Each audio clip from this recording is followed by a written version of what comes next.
10 lots of 100,000 are...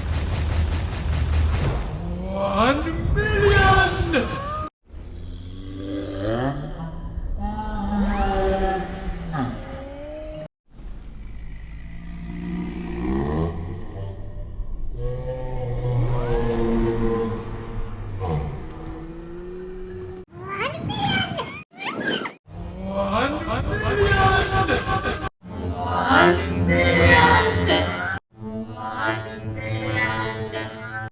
And I'm now